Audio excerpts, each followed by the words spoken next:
Hey, what's going on? It has been a long time. Like, way too long. And for that, I'm sorry. And I know that Mary's sorry, too. What do I have to be sorry for? Um, for delaying the fine people that download this podcast from hearing the quality entertainment that we put out on a monthly basis at this point. But I wouldn't say it's my fault. I'd say... Oh, did you just want to have this fight after like we started recording? Is that really what you wanted to do? You wanted to record us having this fight? Are you serious? Like I was waiting for you to say it was my fault while we were getting ready to record this. And you fucking did it. And then as soon as we start, you're like, oh, it's speaking my truth. So, what? You What? don't talk your truth. Tell the people. Tell the people what? I don't know, whatever the fuck you want to say. That I was kicked to the curb. That you were what? That I was kicked to the curb once sports came back into the picture. Well, look, I didn't choose when it was to restart. You know, it just so happened. Like, this is the craziest time in sports fucking history. Like, you have the start of football season, the Stanley Cup Finals, the NBA Finals, and the end of baseball season all in the same fucking month. Right, so I've been put on the pain on my list.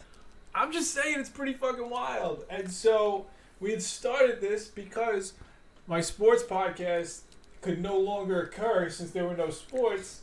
And so this is what we were talking about. And then work got crazy and sports came back. And I mean, it was mainly the NFL coming back because sports were back all summer for the most part.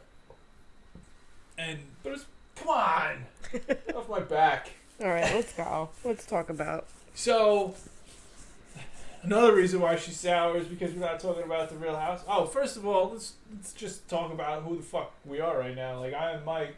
That is Mare. I thought we were just going to give you guys a nice little apology for not recording anything in a little bit, but apparently Mare had her own fucking idea. And you're listening to Don't Want to Watch That. You can find us at don'twantowatchthat.com. That's WANNA, don'twantowatchthat.com. On Instagram, we're at Don't Want to Watch. And on Twitter, we are Don't Want to Watch. But the O and Don't is a 0. If you've listened before, you know how much we fucking hate the dude who has that one. Anyway, that's who we are. That's what we do. And so we started this show when quarantine started and there were no sports, and we started with the Real Housewives. The last episode we recorded was the end of season 3, right? Yeah, the reunion. Yeah. I think. So we are 3 seasons into the Real Housewives of New York. It has been a fucking wild ride. Sonia Morgan is fantastic, but because we were at a decent stopping point, and there was some new TV release that I have been waiting for. That was The Boys season 2. And Mare stopped watching The Boys, but I had finished it. I thought this was a perfect way to get something I wanted to watch that Mare hadn't watched and didn't want to watch. Shoehorned into this podcast about watching things that we don't want to watch. So, what Mare's been doing is catching up on The Boys season 1. So we're going to do a quick season 1 recap on this episode. And then going forward, we're going to probably alternate weeks. And we're going to alternate weeks with like a week of The Boys and a week of Real Housewives. But The Boys will be over in like 4 weeks because there's only a couple episodes. And then we'll just keep doing Real Housewives until I can weasel my way into thinking of something else I want to watch that Mary doesn't want to. So this is the first episode that is non-Housewives related in the show's history. Yeah, and what an episode it's going to be. Mare hates this show. And look, I get it. The points she makes are very, very valid. And I can't argue them. But there are certain aspects of the show that I enjoy that I think... And that I enjoy too. That I think override some of the issues Mare might have with the overall show itself. Okay. So, just season 1 recap is basically like we live in a world where there are superheroes, and the superheroes are all happen to be employed. Well, not all of them, but all the good superheroes. Like if you, like we learn later The on. Seven. Yeah, but like you learn later on that like the company Vought has like a ton of heroes and a ton of stuff, but the Seven is like the peak of the peak. Like because fucking Haley Joel Osment, that dude Mesmer, like he wanted to get back on Vaught's good graces. Like he must have. Oh yeah, fallen they out have of good minor. graces. They have smaller guys that have like Yeah. mediocre power. You know, Yeah, and a lot of these they don't have superheroes. the quote unquote it factor. Exactly, and that's part of it, and that's what you soon learn to find out is that it's not necessarily superheroes saving the world because they're fucking superheroes and that's what they do. It's more about marketing and branding, and it's almost like a politician meets a product, but a politician is a product, I guess, since they're all bought and sold. But yeah, so I thought that was a very interesting aspect. Of Yeah, the it's a cool show as a whole. concept. Yeah, it's a good concept, Yeah. and I think that the world that is created, I think, is very well done. It's thought out. It's not anything. It's not anything that's overcomplicated. I think it's very simple and smart and good. Speaking of the world that they created, what did you think of the aesthetics of that world?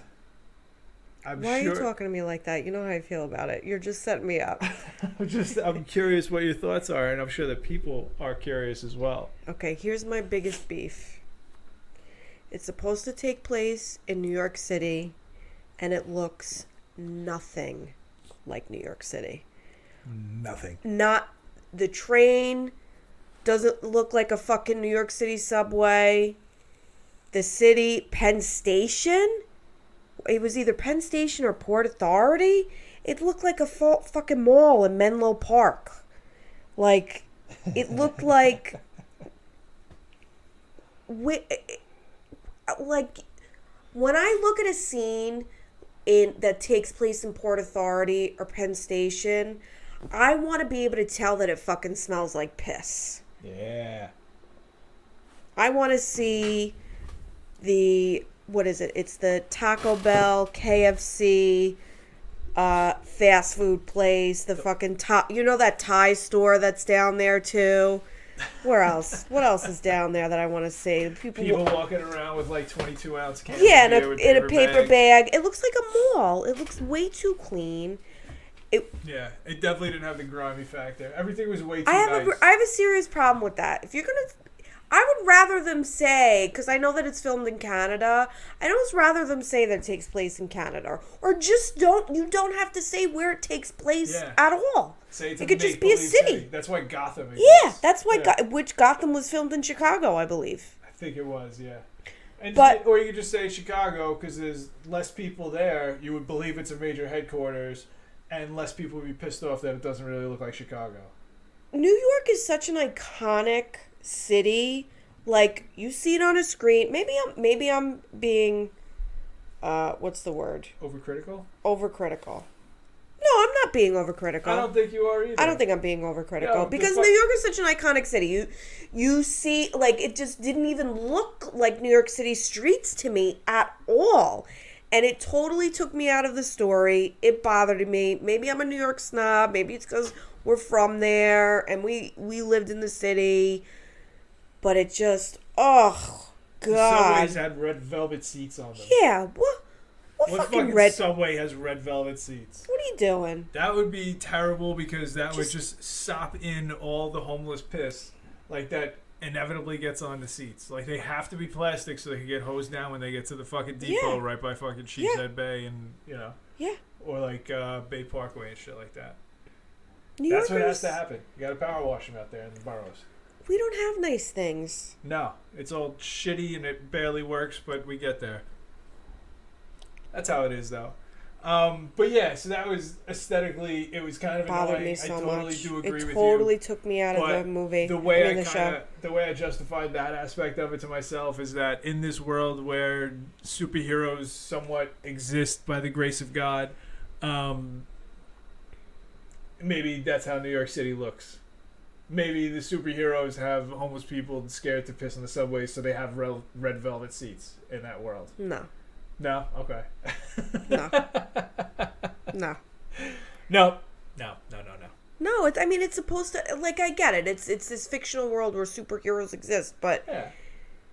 just don't name New York City. There needs to be some sort of, like, I don't want to have to, my mind to have to go to that conclusion. Just be explicit. If that's what you're saying, if that's what you're saying it fucking is, tell me. I don't want my mind to go there because I'm focusing on this stupid fucking show.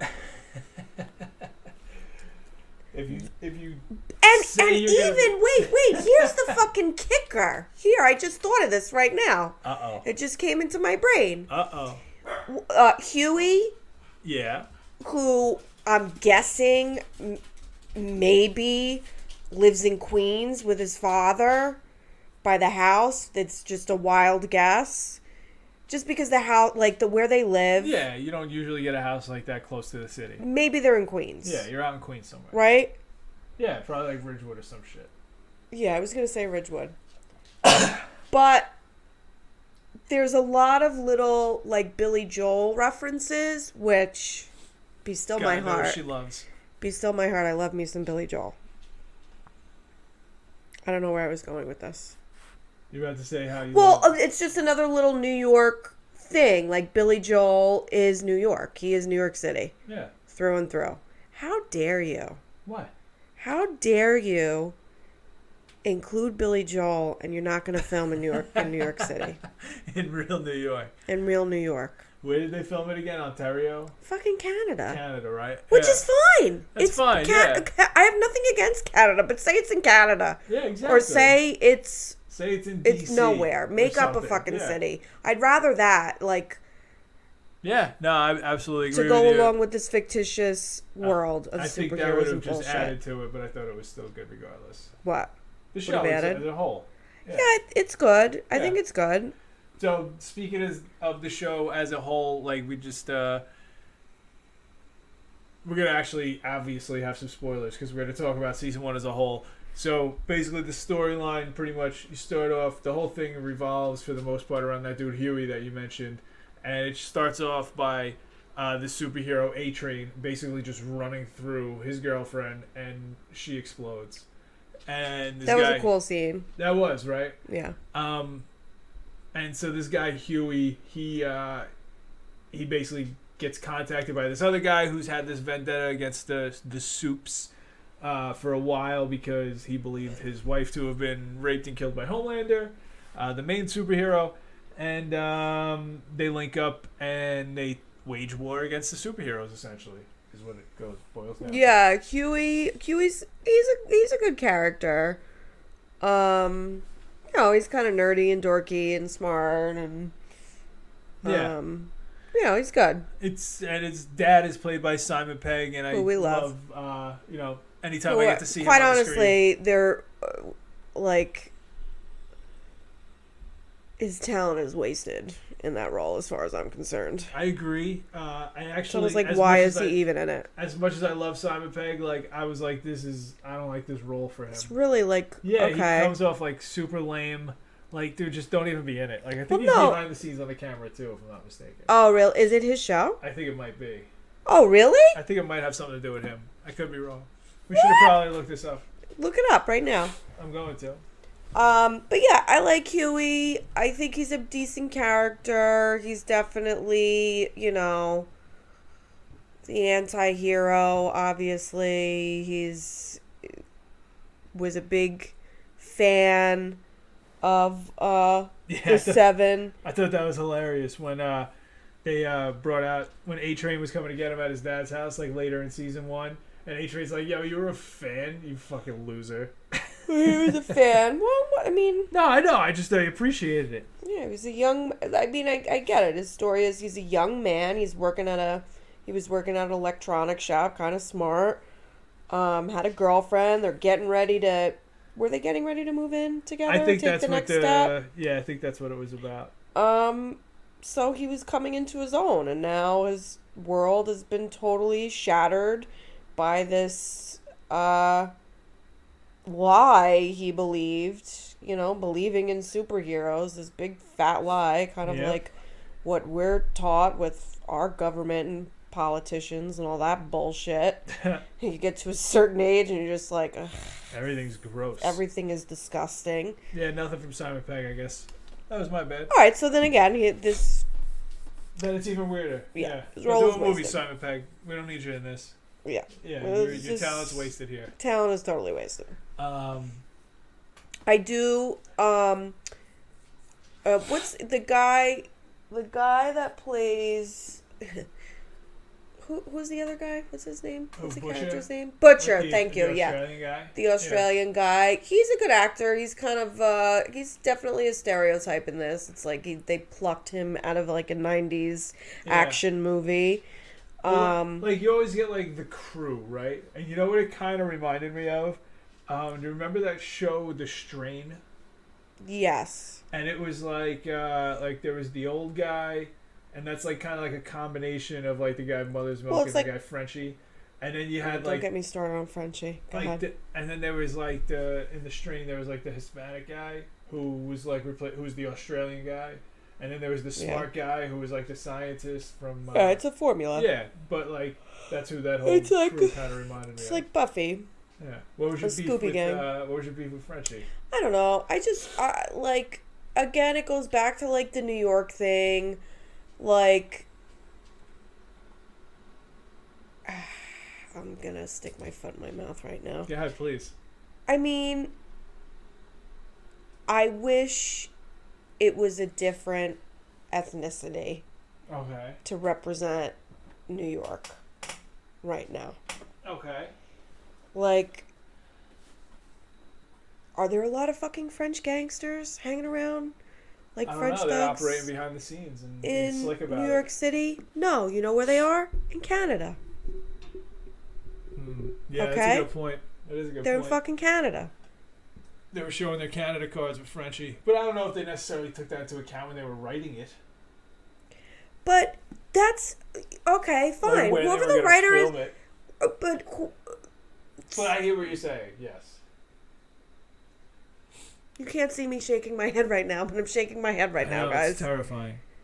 I'm just saying, it could have been. Give me a Dominican. I understand. I hear you. Give me like, I don't know. I hear you. I understand. Give me a fucking Italian from Bensonhurst. Like a real like New Give York me character. a. Yeah. No, you're right about that. Like I don't. When people talk New York, I don't picture like, oh, let's see this French fucking gangster guy. Yeah. Yeah. No, I hear what you're saying.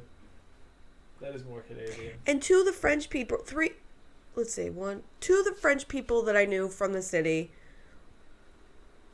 she lived in the Upper West Side, maybe, and had money. And then the other French kid that I know, his family was French. We went to college. He was not from the city. And he also had a lot of money. I don't know. So fuck just- the French. No, don't You heard fuck it the here French. first. No, don't fuck the French. No, that's not what I'm saying. I just wish it just they didn't say that it took place in New York City. It just really bothers me. It just, from a writing standpoint, you. I guess, there's just things that could have been so much tighter, and I'm hoping that this second season does that. There are parts of it that I do really enjoy, Okay. but it takes me out of it. I hear you. So what are the parts that you enjoy then? Let's talk about one of the parts that you enjoy. Let me think about this. I'd like the twists and turns. Like the last episode I thought was really Yeah. great. Yeah, it really came in strong. Big at the spoiler end. alert. Yeah. Fucking, the butcher Homelander's tries. kid, Yeah. and Butcher's wife is alive, raising the kid. Yeah, that whole thing I thought was great. The whole weird. I cannot get enough of Elizabeth Shue. I love I her. hope you got enough of her because she's gone. But Yeah, it I seems know like she's she's dead. gonna be replaced by what's his fucking The name? dude from The guy from Breaking Bad. Breaking Bad. Oh my god, that actor is so great. I love him so much. Yeah. I loved him from when he was in Spike Lee's movie. Oh god, I think he did a couple. What was his big movie that made him famous? I'm totally having a brain fart. I don't know. I didn't know him until Breaking Bad, so No, he was the dude with the whole scene with the sneakers I'm not. and saying, the bike. We watched that movie. What? Do the Right Thing? Yes, thank you. Oh my god. Yeah, he was in that. He was so good. Do the Right Thing. School Days. He was in. He was really good. He's a really good actor. He's just phenomenal. Yeah. What did you think of Starlight and like her whole like Yeah, cute. thing? I appreciated it. I kind of saw it was kind of cliche though, like fucking Maeve. All is, like, American. Yeah, like Princess Maeve or whatever, Queen Maeve. Jaded. Yeah, But like I get she it. It was- serves a purpose. Like it serves like the archetype of like all these characters. You know. Yeah.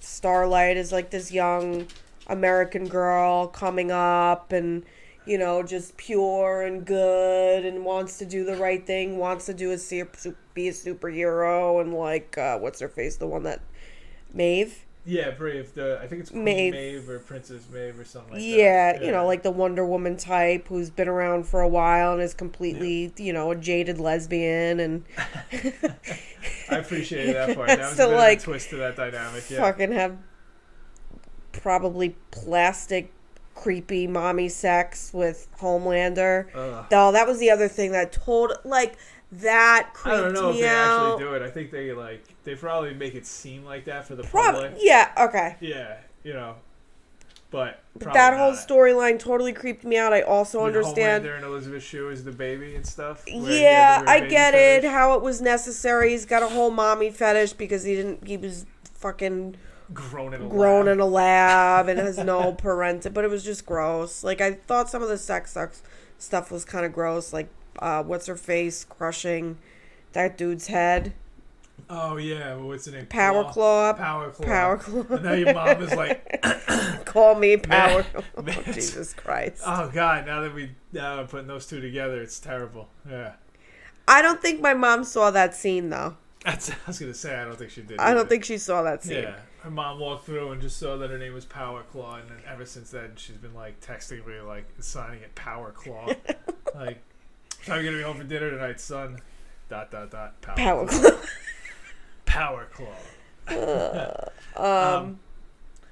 But yeah, that whole part was interesting. You know, where they blackmailed her to find out to get the A Train and the V and all that stuff, and.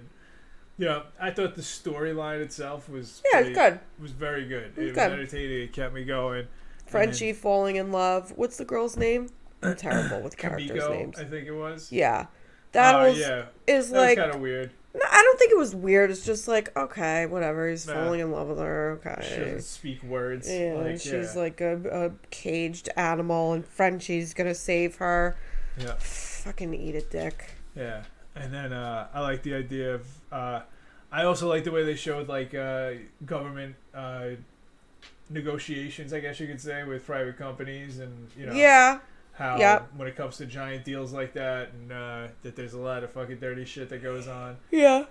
It was good. I imagine it's maybe not as aggressive as this, but I imagine there's a lot of shit like that goes on when you're talking about billion-dollar fucking defense contracts and such. Yeah. I wouldn't be surprised if there were blackmail pictures and all that shit of congressmen out there for sure. Oh yeah, 100,000%. But yeah, so that whole part was very interesting to me, and I enjoyed the ride that it took me on.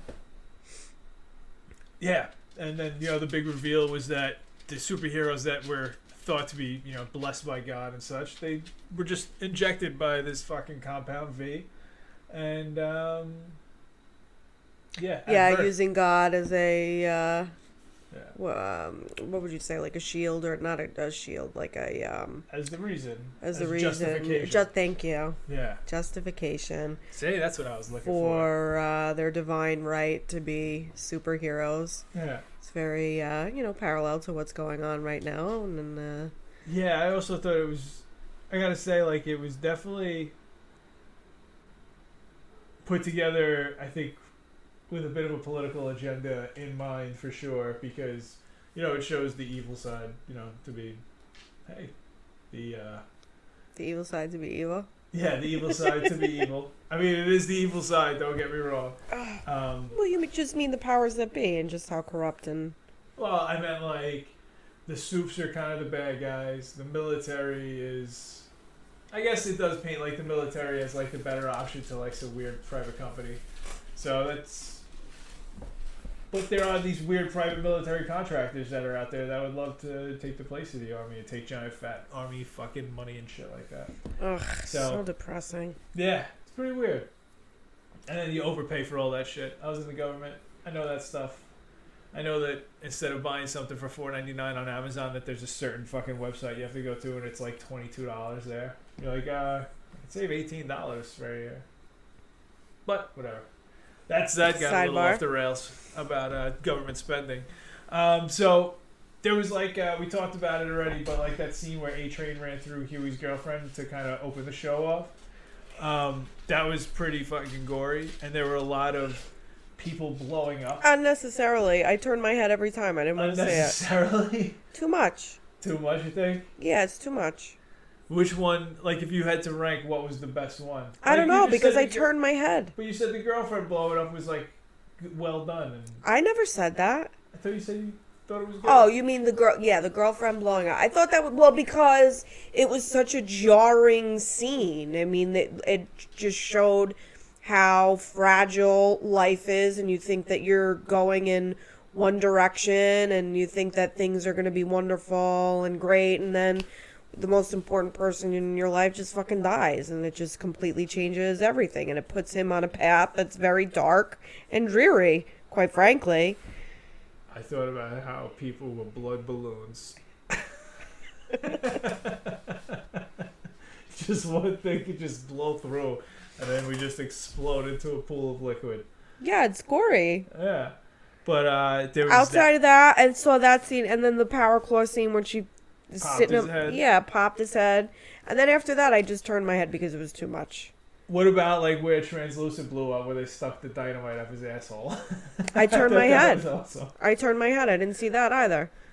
Yeah, I mean, I thought that was a pretty great way to, solve the problem of penetrating his skin, is to shove C4 up his asshole. And then what else was there? There was a lot. Yeah, I had where fucking Butcher smashed Mesmer's face. I kind of tear my head at that. I don't like people smashing other people's skulls. Yeah, no thanks. Just weird sounds, crunchy. Ugh. All right. Yeah, but so at the end of season 1, we kind of left off with a bit of a cliffhanger, and so we don't know where Huey and Starlight were going. We do. We watched the first episode of the second season. Well, I mean, yeah, but we still, that was like what one of the cliffhangers at the end of season 1 was. Like that, like those were the questions that we were waiting for. And we shouldn't, I guess we shouldn't reveal it on this episode. Yeah, no, exactly. And then so, but we did watch it. Truth be told, we watched it, so we do know where they are. Yeah. But we won't say it on this episode. Yeah, and then so we also, just because if you haven't started watching it yet, but anyway. How are we going to do it if people haven't watched it yet? We still got to talk about it. I know, and we will in the next episode. But, like, you ever, like, watch a movie or watch an episode, like, while you're watching a show, you listen to the podcast as you watch the show? Oh, okay. So, like, you know, I understand. somebody finished season 1. I understand. All right, let's move. I understand. Let's move on. Just saying, just try to keep it exciting. What segment? No. We're just talking. I know. We're just talking. Don't try to produce me while we're live on air. Oh my God! You in front of billions of people. Yeah, in front of billions of people, live on air. But yeah, I forgot where the fuck I was at now. So yeah, so we wanted to see where Starlight. Here we were. I mean, the whole gang. Where the fuck they were up to? The gang. And then what happened with Homelander's kid and all that shit. Because that's probably the biggest fucking matzo ball hanging out. Is he a soup? With the kid? Yeah, he was. Like, you saw his eyes glowing. But like, oh, that's right. Yeah, he is a soup. But you know what would be hilarious if the wife was like, oh yeah, I totally fucked Homelander on my own. And they gave me this deal and I had to leave. So the last, you blowing up your life to go try and kill Homelander for 8 years and living in the sewers was for no reason. That's kind of brutal. Yeah, it's really fucked up. Yeah. Fucking PR people. Terrible. trying to keep the numbers up. Was she P? Oh no, she wasn't PR. What did she do? Who? Elizabeth Shue? No, not Elizabeth Shue. Oh, Butcher's wife. Yeah. She was like his. She ran his Twitter accounts and stuff, so she was like a social media person. Yeah. Which is, I guess, a PR person, to be fair. Yeah. Yeah. PR people. What else? So just running through the characters in the 7, they're all pretty much like your standard superheroes. We had like Homelander was the main guy. He's kind of like a Superman type. Nothing could fucking break him, I guess. You know what scene was really fucked up? I don't mean to interrupt you. I'm just thinking about it now. Was really fucked up and hard to watch. Can I guess? Yeah. Was it when the Deep was getting his gills fisted? That was just gross. That was so gross. No, I was gonna say the scene where they're on the plane. Okay. And the plane's. Oh yeah. That scene was so hard to watch. Yeah. I had a hard time watching that. Yeah. It was really good. I thought that was really well done. I thought it was like it would be like if looking at it from a writing perspective, like it's such a good exercise. What happens to two superheroes when they can't save a plane? They can't save a plane that's going down. Yeah. Like I could see it. That scene alone could have been plucked out of that show and just stand on its own. Yeah. In like a showcase of like 15-minute blocks or something. Or whatever. Yeah. No, that's a good point, and I thought that was a great scene also. Really well done. Yep. Just the predicament as a whole, and then like Maeve like feeling and like noticing, like remembering pieces of herself, like because in the end she told Starlight, she was like, "Yo, do your fucking thing. Somebody's got to be the goody two shoes. I lost a piece of myself, every time I gave something away and blah, blah, blah." That whole, like, regretful elder type line. Which I think happens to a lot of politicians, too, right? Oh, yeah. You get in with the best intentions, right out of bushy tail, and then you make too many deals, you give too much of yourself away, and then all of a sudden it's not really about doing the best thing. It's about currency. How much money can I make? Stuff like that. How many people can I fuck? Yeah, I just need to take this guy. I need to do this favor for this guy to take his money so I can win my re-election, so I could do my actual goal of doing what. But how many people are getting fucked over with the way you got there? All right, yeah, we keep talking about that stuff and getting off. I think one of the funnier things about the whole show was Black Noir, who never said a word, never did anything. Oh, yeah, that plays the piano very well. He plays the piano, like he hangs out, he fights Kimiko that time and kills her, but then she comes back to life. I guess a lot of them have regenerative skills. Yeah. But like even when they show up for that time where Homelander was going to give them the talking to, he's like, "You guys are all fucked up," and they're like, "Not you, Noir. You're doing awesome." Yeah, he's a good character. Yeah, he's just like, I thought it was very funny, and I'm very interested to see what if anything comes with him. I'm interested in this new. That may be the season 2. Never mind. What's that? Never mind. Oh, some of the new people that. Yeah, never mind. But yeah, so season 1. It's gonna be interesting to see where all this shit goes. Homelander obviously has some high-ranking people to answer to within his company. Gustavo Fring runs a fucking giant meth empire, and now he's head of a superhero conglomerate. So love him. I know he's fantastic, absolutely fantastic. And what are those? They're still wanted for the most part, right? Because nothing happened. The last thing we saw was Butcher pulling that trigger, waking up outside the house, and then that's the end. They were all still on the run. That's all she wrote. So, is there anything else? No, I think that's about it. I think we touched on it all. So yeah, this is Mike, this is Mare. She's a little sour that we got to watch this stuff. Well, we're doing it right. Yeah, but we're gonna alternate back and forth. So try and get an episode out a week. We're trying, and by we, I'll get there. Mike. I'm trying. We'll get there. But yeah, so that's it. This is Don't Wanna Watch That. You can find us at don'twannawatchthat.com. That's WANNA watchthat.com. And Don't Want to Watch on Twitter and Instagram. Twitter, the O and Don't is a 0. because fuck that other guy. So I'm Mike, and that's Mare. and we're fucking out of here. Bye, Peace. Thanks for checking it out, guys. and we'll do better with putting shit out. Goodbye.